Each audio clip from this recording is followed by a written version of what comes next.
É com muito prazer, né, que eu dou bom dia a todos, alunos, professores, e ao professor Ricardo Darris, do Departamento de Economia aqui da PUC-Rio, que é cofundador da base de dados.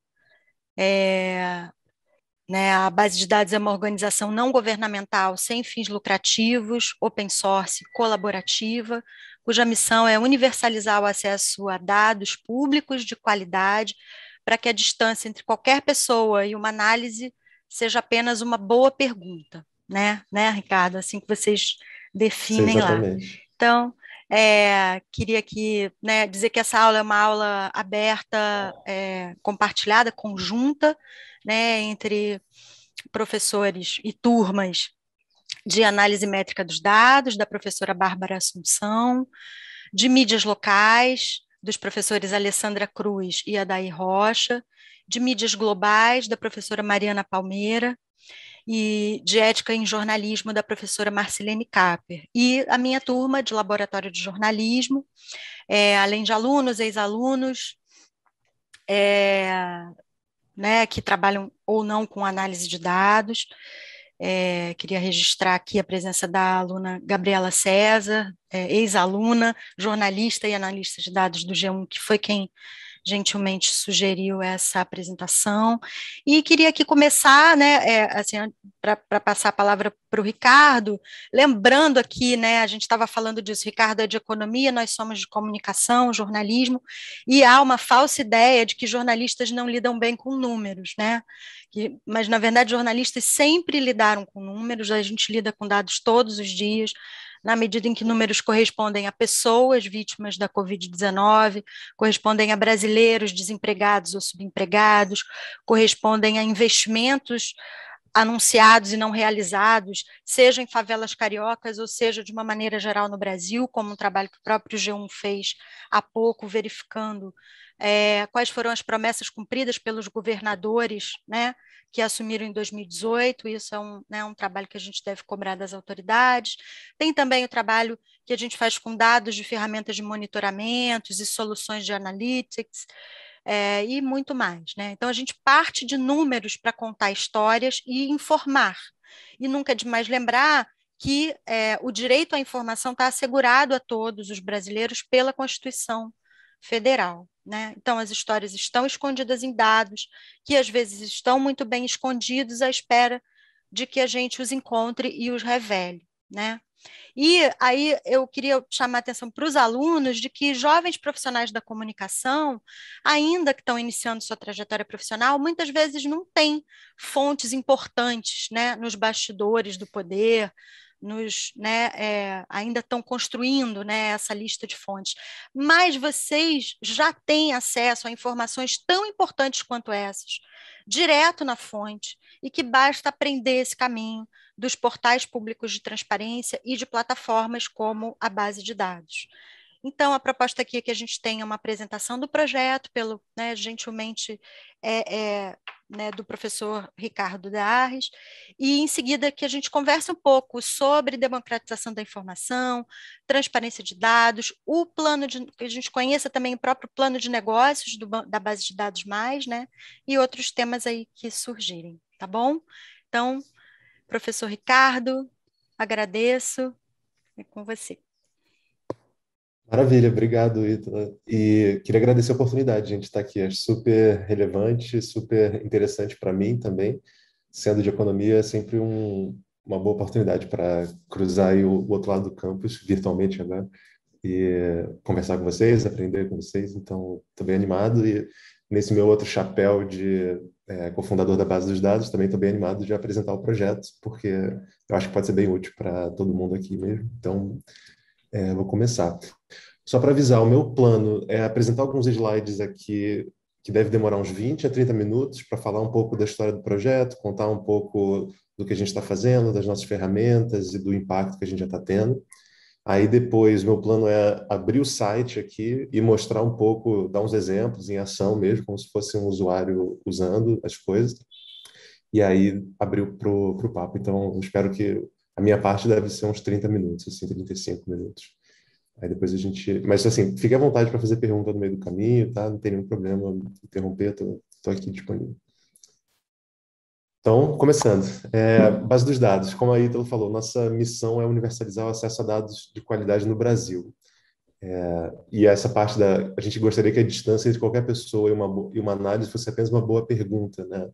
Nessa ideia de que a gente quer cortar muito do tempo de pré-processamento de dados, de busca de dados, de carregar dados no seu computador, uma série de desafios a gente vai tentar resolver aqui para realmente encurtar. Assim, você tem uma pergunta, a gente quer que você possa responder ela muito rápido. Mas, bom, para primeiro motivar, como eu acho bom em qualquer apresentação, pergunta, por que dados importam? Se não for trivial a resposta, acho que vale a pena falar, né? O uso de dados é básico para muita coisa na democracia, para ciência, para crescimento econômico, para transparência do governo e controle de ações do governo, de gastos, etc. É fundamental para pesquisa.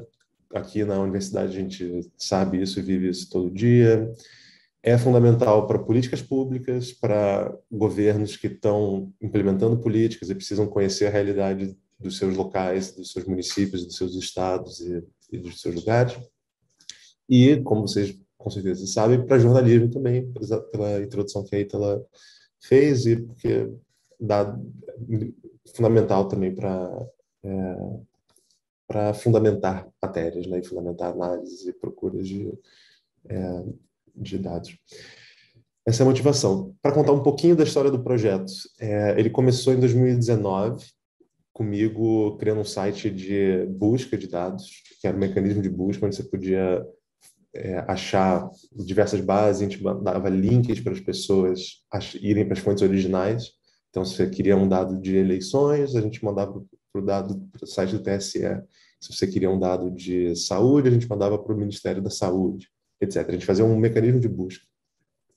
E aí, isso foi em 2019. Em 2020, ano passado, tem um ano agora, entrou mais gente no time, a gente cresceu a organização e criou esse segundo braço do projeto, que é esse Data Lake, que é esse banco de dados organizado, onde a gente estrutura uma série de bases, com um monte de controle de qualidade, que eu vou explicar daqui a pouco, e fornece para usuários, né, esse banco de dados, que é o que a gente chama de base de dados mais. E esse ano, alguns meses atrás, há 3, 4 meses atrás, a gente formalizou como uma associação sem fins lucrativos, temos um CNPJ, e a gente está começando a crescer o projeto agora, nossos primeiros financiadores, a gente tem uma equipe rodando por trás. Hoje a gente tem mais ou menos umas 12 pessoas de equipe interna e vários voluntários também ao redor. Então, essa é a timeline. O projeto é novo, tem 1, 2 anos de vida. Bom, pesquisadores, jornalistas, cientistas de dados, todo mundo que lida com dados passa por um grande processo que é essa distância entre você ter uma pergunta e você chegar na sua análise, né? Você tem vários passos que acho que são meio padrão para todo mundo, desde achar uma base que você está interessado, se você quer estudar um tema, por exemplo, Covid no Brasil, você precisa saber onde estão os dados, você precisa achar o link para aquela base. Depois você precisa baixar aquela base. Depois você precisa carregar ela no seu computador. Você precisa limpar tudo que está... Todos os dados, que muitas vezes eles estão sujos e estão com inconsistências e são difíceis de entender. Você precisa depois cruzar essa base com várias outras que você tem interesse. Então, você quer estudar coisa de Covid, você precisa de dados de população, você precisa de dados de, talvez, número de hospitais naquele município, naquela região, etc. E depois você precisa processar tudo isso numa tabela, num gráfico, né? Você precisa sair dos dados brutos e chegar no produto final. Só que todos esses passos têm dificuldades que aparecem no dia a dia. Então, assim, achar a base não é simples, muitas vezes, ou às vezes até o Google não resolve, se você não sabe as keywords exatas e onde encontrar. Baixar, carregar, pode ser muito difícil se a base é muito grande. Essa de vacinação contra a Covid, por exemplo, hoje em dia já tem acho que 70 gigas, se eu não me engano, o arquivo completo do Ministério da Saúde. Ou seja, nenhuma pessoa normal tem um computador com 70 gigas de RAM e HD, etc., para fazer isso localmente. Isso pode ser um desafio bem grande. Essa parte de limpar, cruzar e processar também, porque às vezes essas bases são muito confusas, não tem dicionários, não tem documentação, você não sabe decisões que foram tomadas para limpar certos dados. É realmente um mar de desafios, ou seja, até você chegar à sua análise demora muito tempo, assim, e esse tempo é repetido por muitas pessoas, né? Às vezes limpa-se uma mesma base dezenas, centenas de vezes, né, que todo mundo está interessado numa coisa, e então isso é uma coisa bem chata. O que a gente faz na base dos dados? A gente tem dois grandes produtos, que é o mecanismo de busca e o Data Lake público, que é o banco de dados, que a gente tenta resolver todos esses problemas num lugar só. A gente tenta, no mecanismo de busca, facilitar esse processo de achar quais dados existem e você poder baixar os dados direto, de um jeito muito fácil, no botão lá de baixar ou pelas ferramentas.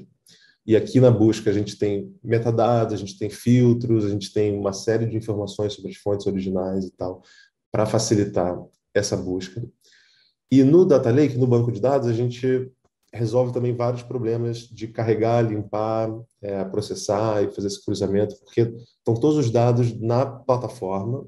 E como eu vou mostrar daqui a pouquinho, você nunca precisa baixar nada no seu computador local. Você pode, pela própria plataforma, agregar, fazer recortes de dados e cruzar coisa bem fácil, assim, com um ou dois comandos de programação.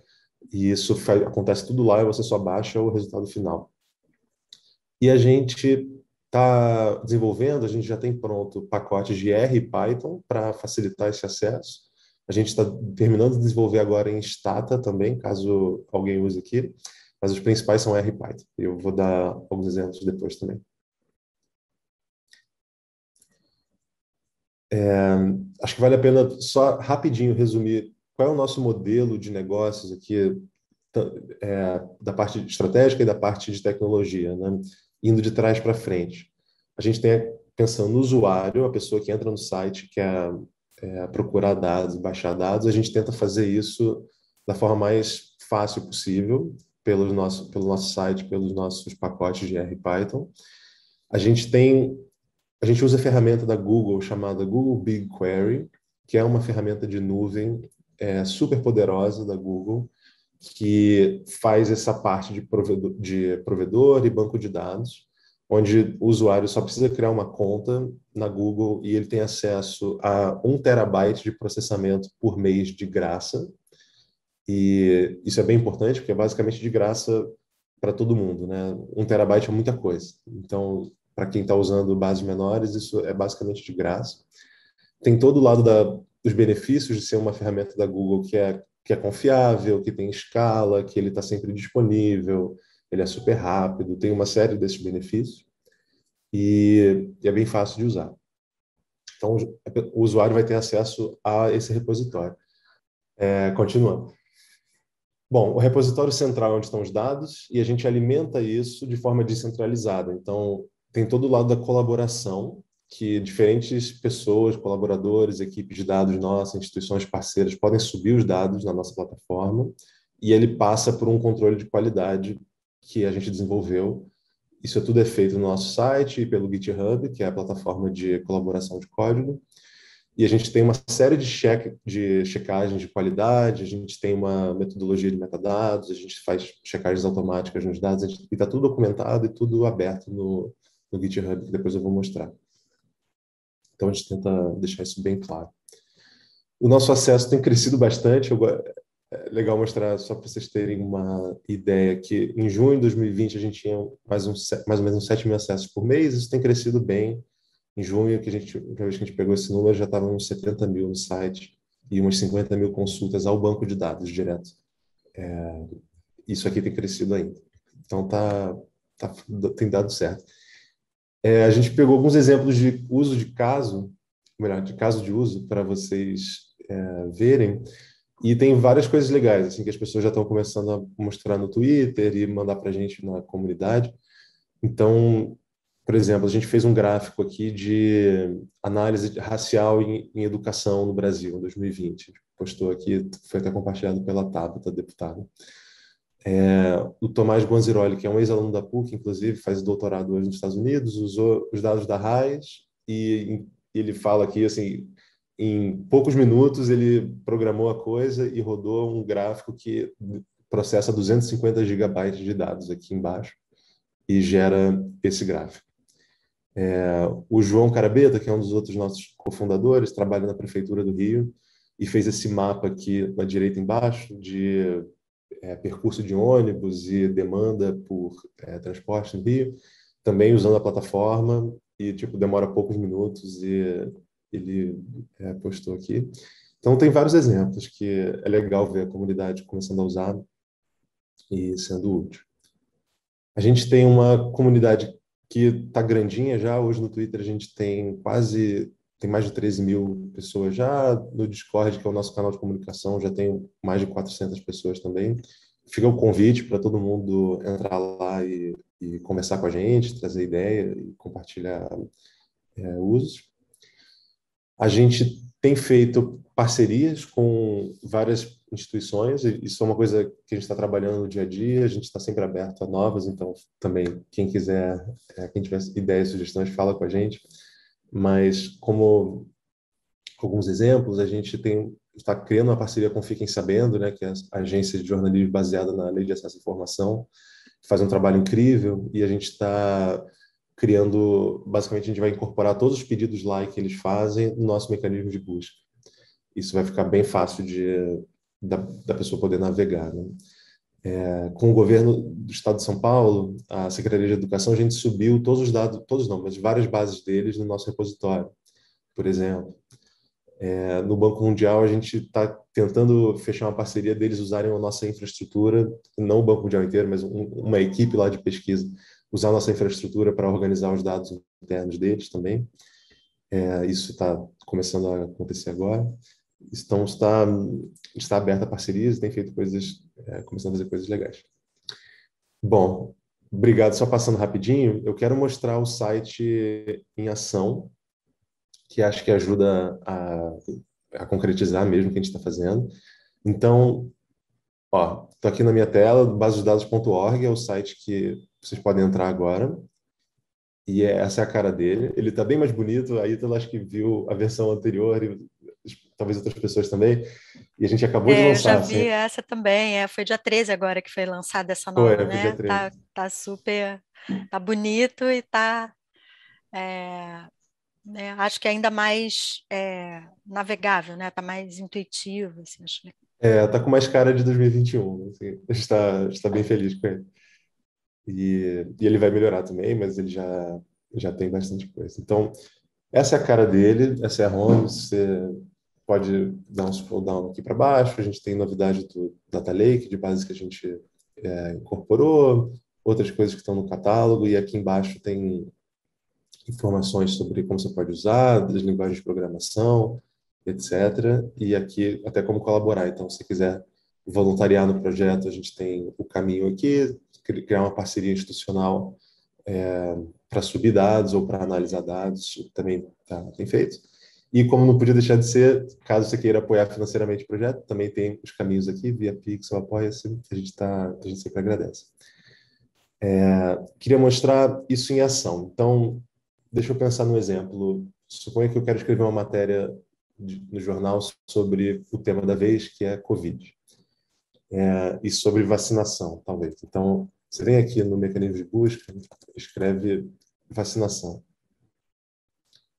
Ele aparece o que tem no nosso mecanismo de busca indexado a ver com vacinação. Então, vocês veem que, nesse caso, vai ter essa base que eu vou entrar daqui a pouco, que são os microdados do Ministério da Saúde. E tem outras coisas, né, que a gente já incorporou, como essa base do Our World Data, que eles também compatibilizam dados de vacinação no mundo inteiro, e essa outra da World Health Organization. Nesse caso aqui, então a gente já encontrou a de vacinação no Brasil, você clica nela e essa página te dá uma série de informações sobre o que está aqui dentro. Então, título, descrição, que nesse caso está curtinha, qual é a organização, né, o Ministério da Saúde. Aqui ela te mostra quais tabelas a gente tem no nosso repositório, no nosso banco de dados. Vocês vão ver que tem algumas. Eu vou já entrar em detalhe. E tem alguns links externos também que são coisas, são as fontes originais, né, muitas vezes. Que é essa página aqui, que é do Ministério da Saúde. Nesse caso, você supõe que ia ver essa tabela de microdados de vacinação. Ou, até melhor, deixa eu entrar nessa de microdados aqui. O que é essa tabela? Tem a descrição, microdados, paralelo ao dado original, incluindo pacientes, vacinação, estabelecimentos de vacinação. Se você clica aqui, ver mais, ele mostra todas as colunas que estão nessa tabela, com as descrições aqui do lado. Então, você já tem uma ideia do que está aqui dentro.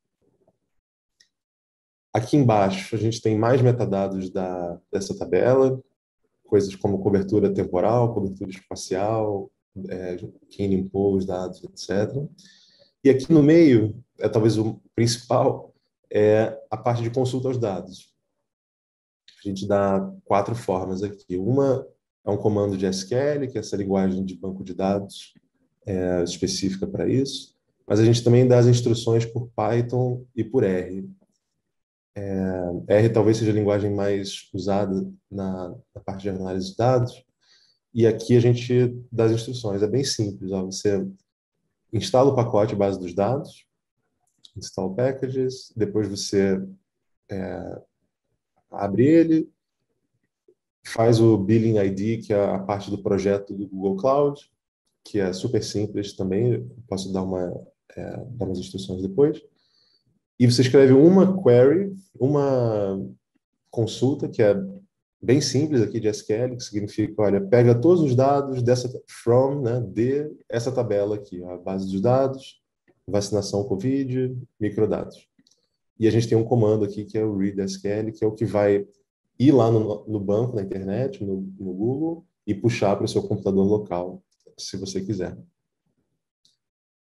Com isso, em cima disso, você pode modificar, você pode botar uma condição para um estado só, para um município só, um ano só, etc. Aqui é só um exemplinho básico. Isso é vacinação, mas deixa eu pensar em outros exemplos. Imagina que você está interessado em dados de emprego no Brasil. O que a gente poderia pesquisar? Emprego. Aí, ó, a gente acha outras coisas que a gente também tem no banco. A gente tem dados do CAGED, tem dados da RAIS, por exemplo, tem dados de governo federal, outras coisas. Imagina que a gente clica aqui na RAIS. O que é a RAIS? Né? A RAIS é uma base super poderosa do governo federal, do Ministério da Economia, que tem microdados de vínculos empregatícios, né? Vínculos trabalhistas. Para o Brasil inteiro, desde 1985 até 2019. E com isso você pode basicamente fazer várias agregações e saber a situação do emprego formal no Brasil, ou por setor econômico, ou por município, por estado, por idade, várias coisas, né? E por trás disso aqui tem 250 GB de dados, que a gente foi lá no site do Ministério da Economia, baixou tudo, tratou e botou aqui no repositório. Então, o jeito como ele está exibido é a mesma ideia, né? Tem todas as colunas, e vocês podem manipular, entender o que está e manipular os dados por aqui. Vale dizer que todo o código que a gente usa para a limpeza dos dados estão aqui no nosso GitHub. O GitHub é essa plataforma super poderosa, né, de colaboração de programação, que é muito usada hoje no mundo inteiro. E o legal é que fica tudo público, bem fácil de ver. Então, nesse caso da RAIS, ó, eu cliquei ali em bases, eu vou baixar aqui para encontrar BRME RAIS, que é Ministério da Economia RAIS. E aqui dentro de Code, que é a nossa pasta, tem todo o código que a gente usou para a limpeza. Então, só para dar esse exemplo, está tudo aqui. Ó. Ele sai dos dados originais que a gente baixa lá no Ministério da Economia, faz um monte de coisa, e lá no fim ele cospe os dados limpos, que é o que a gente subiu no repositório. Isso aqui é útil caso você esteja usando os dados, ache algum erro ou não entendeu alguma decisão que a gente tomou de limpeza, vocês podem voltar aqui no código e olhar. E volta e meia já aconteceu de acharem algum errinho nos nossos códigos, apontarem, aí o pessoal cria aqui um issue no GitHub e a gente conserta. Então também é super útil que isso serve para a comunidade manter o projeto certo, né, sem problemas. Por último, a gente tem um canal no YouTube que eu convido vocês a entrarem, assistirem alguns vídeos, que a gente dá umas dicas de como usar a ferramenta. A gente já gravou algumas coisas, algumas instruções de SQL, um workshop aqui em R, um em Python. Tem um workshop sobre Brasileirão, que a gente tem dados de futebol, de todas as partidas. Um workshop sobre acesso ao Diário Oficial da União, que a gente tem uma base lá que atualiza todo dia com o Oficial da União inteiro. Vocês podem também processar, análise de texto e pode ser útil. Já tem várias coisas que vale olhar. E acho que é basicamente isso a plataforma. Posso dar alguns outros exemplos, se vocês tiverem curiosidade, mas também já pode começar a abrir para bate-papo, perguntas. Muito. Oi, Ricardo. Oi, tô vendo. Muito bacana. Eu acho que você pode depois dar outros exemplos, acho que a gente pode, então, agora abrir um pouco para as perguntas. Queria destacar que fiquei, né, particularmente interessada nessa parceria de vocês com o Fiquem Sabendo, que é uma iniciativa como a base de dados também, que tem essa característica, né, esse objetivo, essa missão de democratizar o acesso à informação. Eles têm uma newsletter muito legal. Tem. Acho que você depois podia mostrar lá de novo as parcerias de vocês e chamar atenção para isso, assim, que bacana que você já, né, nessa apresentação também já mostrou os bastidores e agora, né, agora nessa última fala você apontou que assim, acontece de haver erros, erros acontecem, né, e a rede, né, né, bacana é quando a gente tem realmente parceiros, pessoas que estão trabalhando nisso, que vão apontar. Isso eu acho super importante, assim, nem sei se seria a primeira coisa para eu te perguntar, mas eu realmente acho importante que a gente destaque, porque todos nós, né, cientistas, analistas de dados, economistas e jornalistas, pessoal da comunicação, todos nós estamos passíveis de erro. E se a gente entrar numa ideia de que né, assim, o dado está lá, é oficial e ponto final, a gente só vai se encalacrar, né? Então, acho que é importante que a gente tenha essa humildade, como você teve, né, de apontar, olha, erros ocorrem. Por quê? Porque nós somos humanos.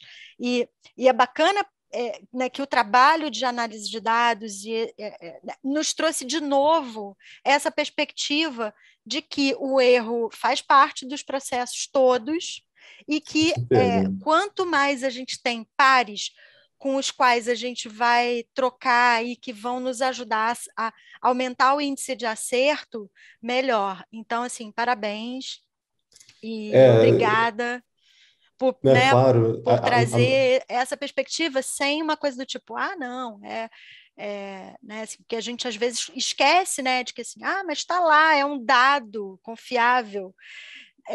Foi quem fez, quem chegou a ele, de que maneira. Então, muito legal que você tenha mostrado também, né, a possibilidade do acesso ao raciocínio, a maneira como vocês criaram essa limpeza, né?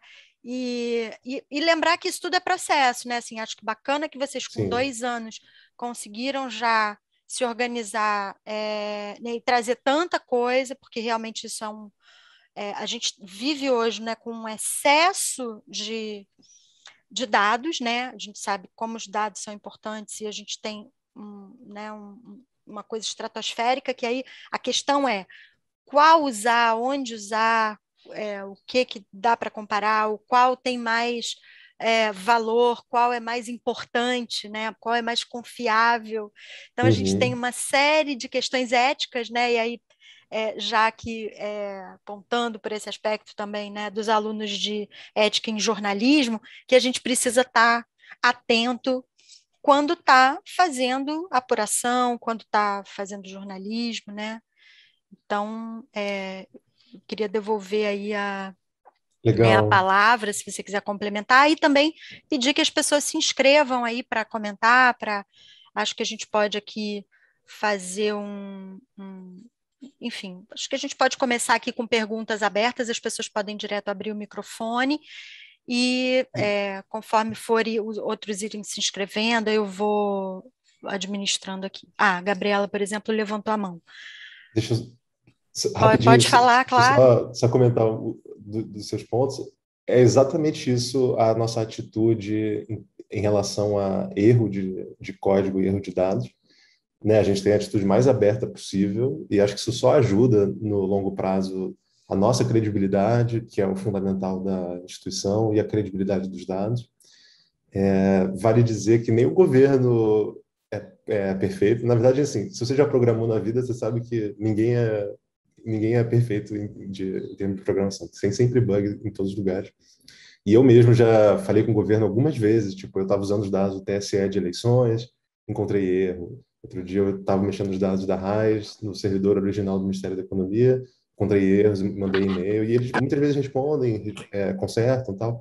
Então é um processo mesmo, e por isso que a comunidade é tão importante de fazer parte e ajudar.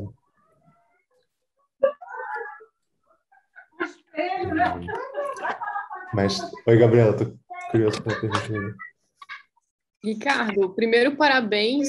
Eu acho a iniciativa excelente. A Marina está falando desligado, Marina.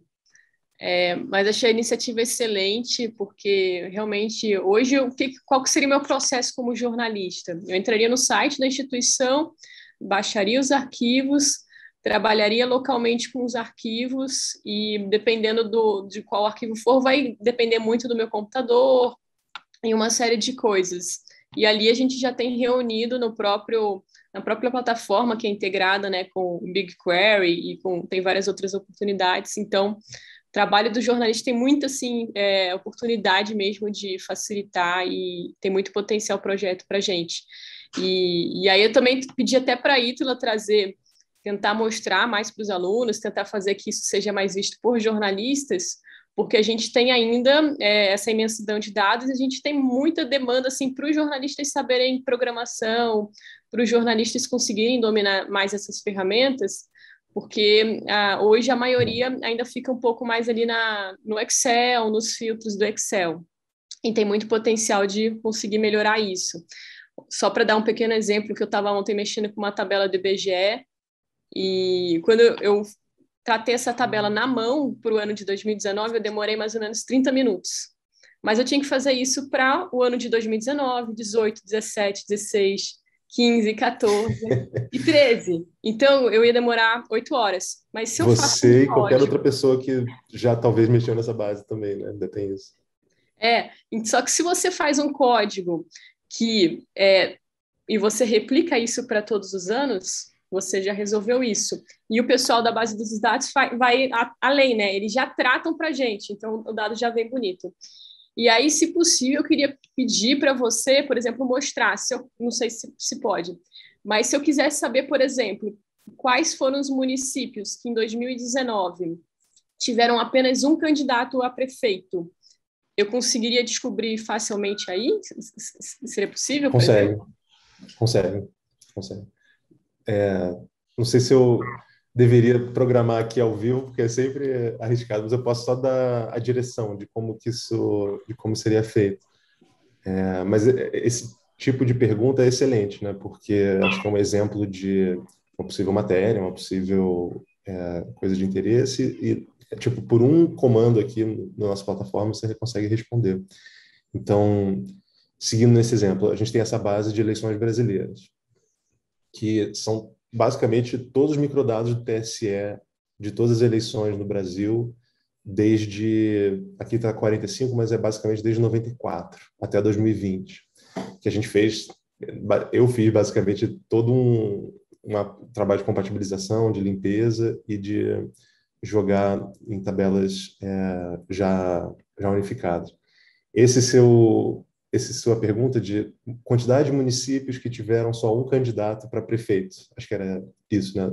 Você pode responder com essa tabela aqui, ó, candidatos, que basicamente te dá, cada linha dela é uma pessoa que se candidatou em um ano, então, e tem todas as informações da pessoa que vem do TSE, então vai ter o ID do município, que é o código do IBGE de 7 dígitos, vai ter título eleitoral, CPF, nome de urna, sigla do partido, tudo isso que vem do TSE. Beleza, então é uma tabela enorme, com tipo, acho que 2 milhões e poucos de linhas. E aqui você pode escrever depois um comando na SQL que responde exatamente essa pergunta, que vai ser assim, pega, tipo, conta quantas linhas tem por município, por cargo, se o cargo igual a prefeito, por ano, etc. E me retorna só os lugares que essa soma é 1. E ele vai te retornar uma lista de código do município e nome do município e já pronta. Então você já sai com uma tabela assim, e você pode também somar para ter esse número total.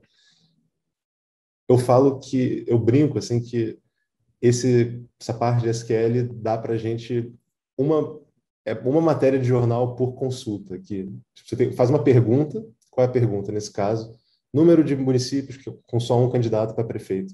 Você escreve um comando aqui de SQL, uma query, e ele te devolve o número e já pode ser o suficiente para você começar uma matéria. É nesse nível, assim, são 3 linhas de código. É isso que realmente é surpreendente, né? Porque se eu souber o filtro, o agrupamento, basicamente, né, e a contagem, 3 comandinhos em uma linha, você já tem toda essa matéria pronta, e aí vai, enfim, entrevistar, né? Vai falar com algum cientista político, mas a parte do dado já está ali. Muito legal. Isso, se você quiser parar aí, mas aí você pode ir além, né? Você falar, você divide isso por gênero, você faz um recorte por raça, você pega esse dado e cruza com dados de educação do INEP, porque, sei lá, ou você cruza com dados de saúde, de mortalidade do DataSUS, que a gente também tem na plataforma. Aí o céu é o limite, você pode começar a misturar muita coisa. Bem legal, bem legal. E aí, só para complementar, que eu cruzei com a população, porque eu queria saber se os municípios que têm apenas um candidato a prefeito, se são municípios com menos habitantes, né? E a maioria realmente era. Exatamente. Legal. E onde ficam? Em que estado tem uma concentração, Gabriela? Olha, eu me lembro que tinham, eu de cabeça não sei, mas não tinha nada assim muito específico, né? Tipo o Rio Grande do Sul, mas o Rio Grande do Sul já tem muito município. Então, não foi bem distribuído até, pelo que eu me lembro. Você chegou a publicar isso já ou isso ainda está... Sim, sim, posso colocar o link aqui. Ah, coloca. Eu acho muito bacana. Quem mais quer fazer pergunta? Porque aí eu acho que a gente pode abrir a daí. Sim. Antes, parabéns, Ricardo, e obrigado, porque acho que esse acesso aos dados certamente é muito importante, até porque a questão que eu coloco talvez seja de natureza até mais filosófica ou política, que é como se dados, na verdade, são argumentos, né? Quer dizer, e contra os dados, inclusive, se diz que não tem, é para não argumentar, porque os dados dizem em si, né? Então, essa própria expressão sua aí, né, da possibilidade de erros e tudo mais e tal, acho que é uma relativização importantíssima de ser colocada. E aí, sem dúvida nenhuma, quer dizer, esse processo de aquisição dos dados, né, como é que se trabalha ao mesmo tempo que eles são generalizados, como é que você particulariza, né, de que relação existe quando você está pesquisando sobre uma coisa, mas você quer saber uma parte que está nos territórios empobrecidos e outra parte que está nos espaços com outro tipo de acesso, né?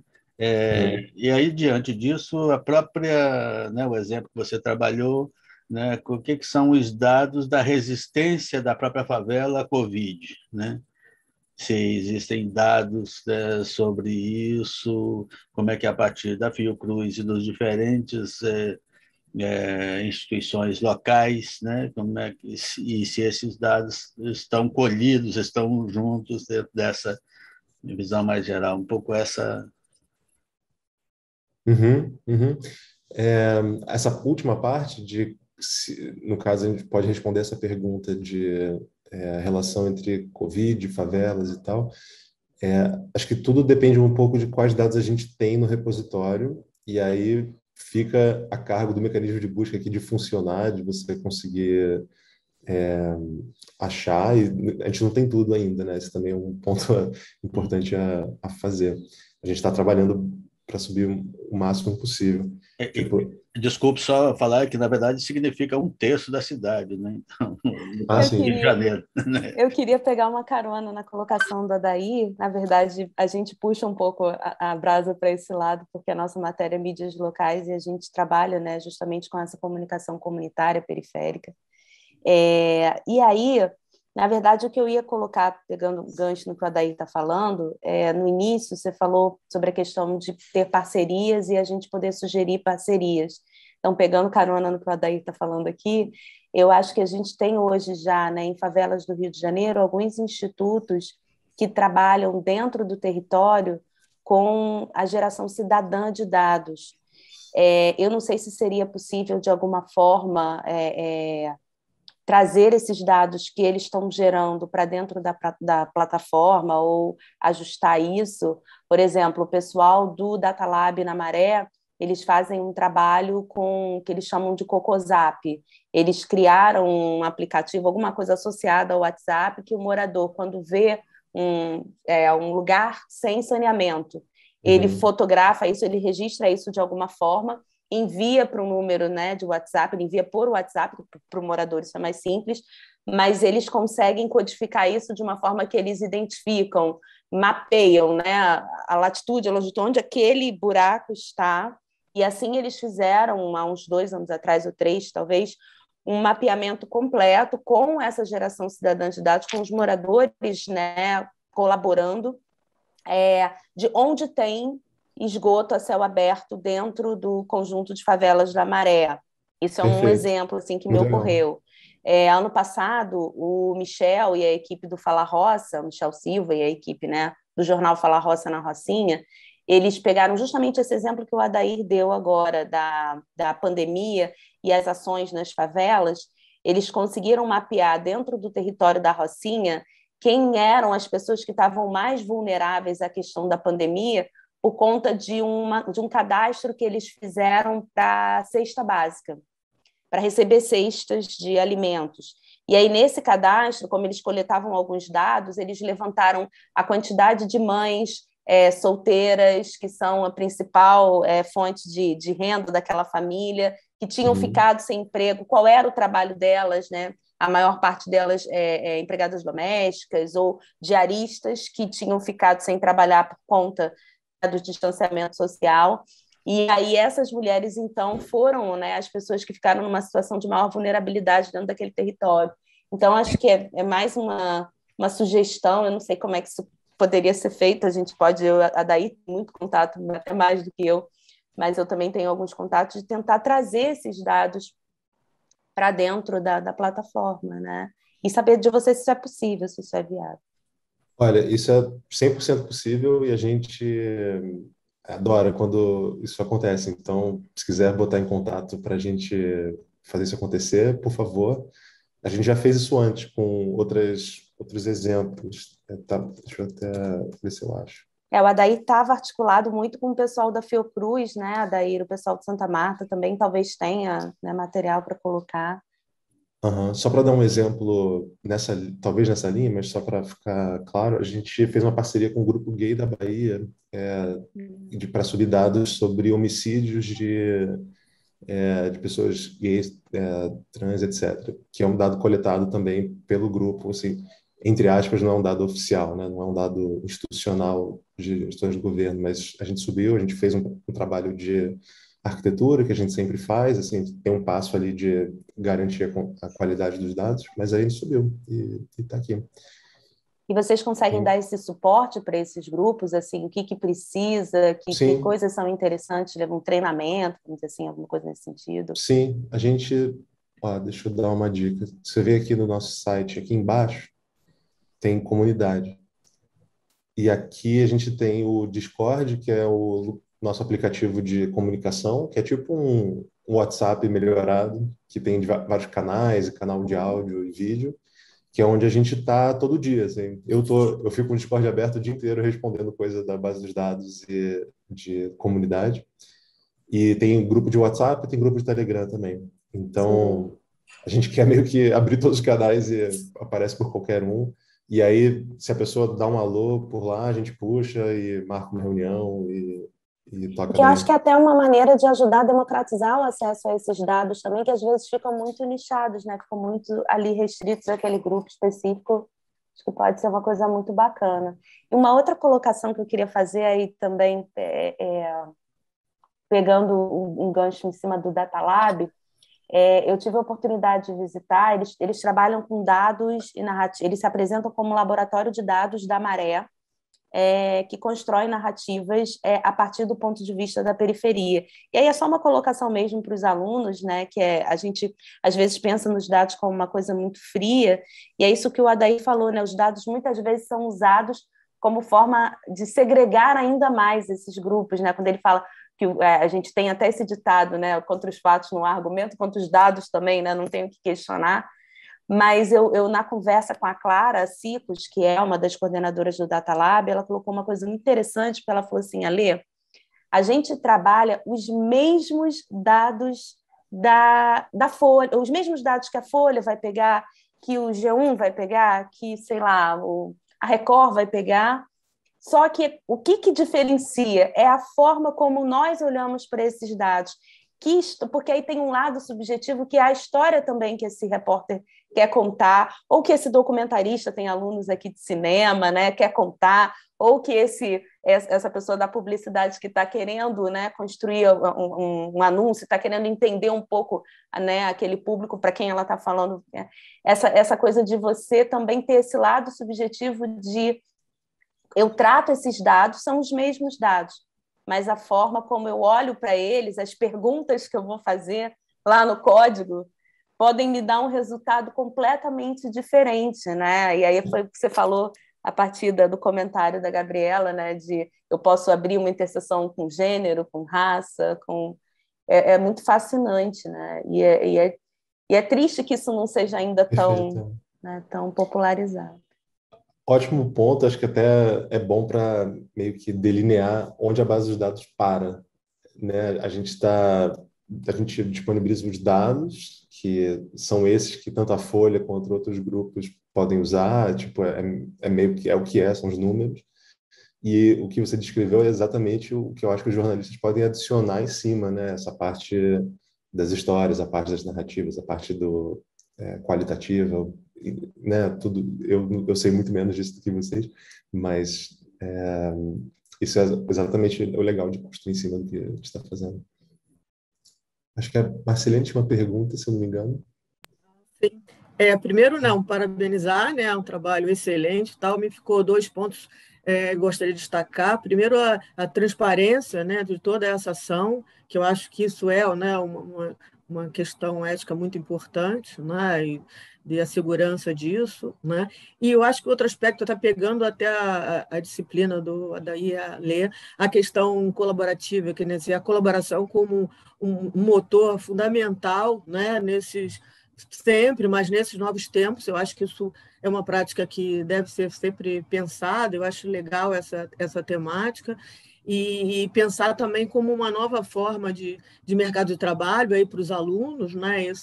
Essa ação, né? Quer dizer, umas novas formas de trabalho, né? Esse tipo de trabalho que vocês fazem, né? Eles se interessarem por isso, e até como fonte de lançar matérias nesse sentido, que as pessoas, né? O público não conhece, né? Quer dizer, ampliar essa divulgação do trabalho de vocês, eu acho que vale como fonte de matérias aí, até TCC, pensando nessa história da colaboração, né?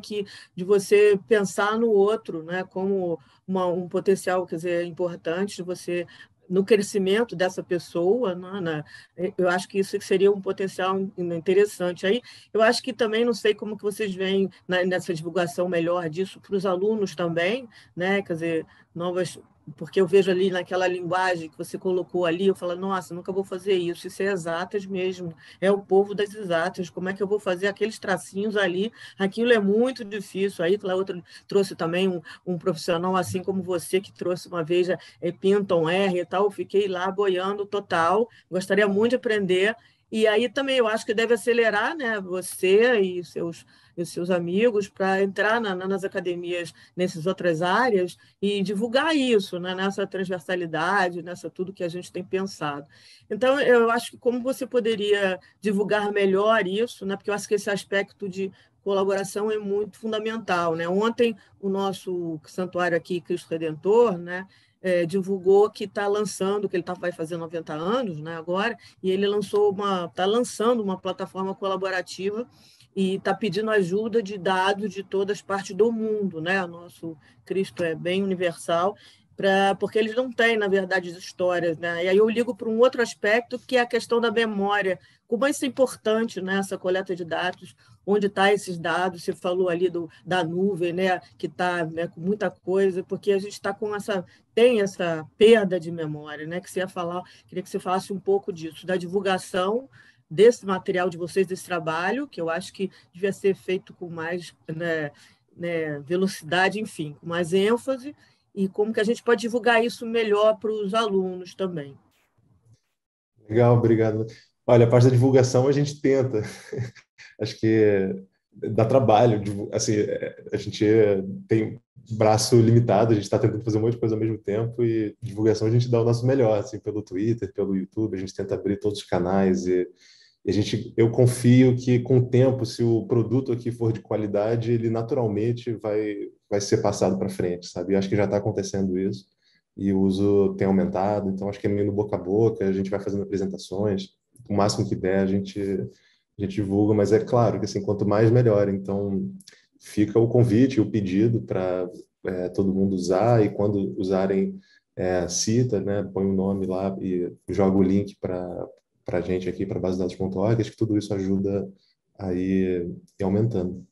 O que você falou no começo, eu concordo que isso aqui é uma ótima oportunidade para quem quer aprender a programar e para quem quer se meter com dados e quem quer construir um currículo, tanto do lado de uso mesmo, que ajuda, facilita o trabalho de jornalismo, mas até na parte de desenvolvimento. Se você quer aprender R, Python ou outras linguagens de programação, tem um monte de oportunidade aqui para quem quiser programar e resolver um problema que a gente tem, está tudo no GitHub lá aberto, e isso vira moeda de troca depois no mercado de programação, né? Você tem o seu perfil no GitHub, aí você fala, olha só, colaborei com tal e tal projeto, resolvi tal coisa, está aqui o que eu escrevi, etc. Está tudo registrado lá, e as pessoas conseguem empregos assim, porque vira meio que um novo currículo, um novo CV. E para a gente, quanto mais colaboração externa, melhor também, porque a gente não tem tanto dinheiro para contratar a equipe, então a gente adora quando aparecem pessoas de fora. Então fica também o convite para isso. E uma última coisa sobre a dificuldade de tipo usar a programação para acessar se é difícil começar R, Python, SQL. É verdade, acho que assim, a gente tenta facilitar ao máximo, mas tem um ponto ali que acho que não dá para facilitar mais do que está. Além de um projeto que eu tenho em mente que eu adoraria fazer, que aí é uma ideia para os próximos meses, que é o seguinte, vai se chamar BD Perguntas. E a ideia é que a pessoa possa escrever perguntas em português, numa busca dessa, e a plataforma te retorna uma tabela, te retorna um gráfico.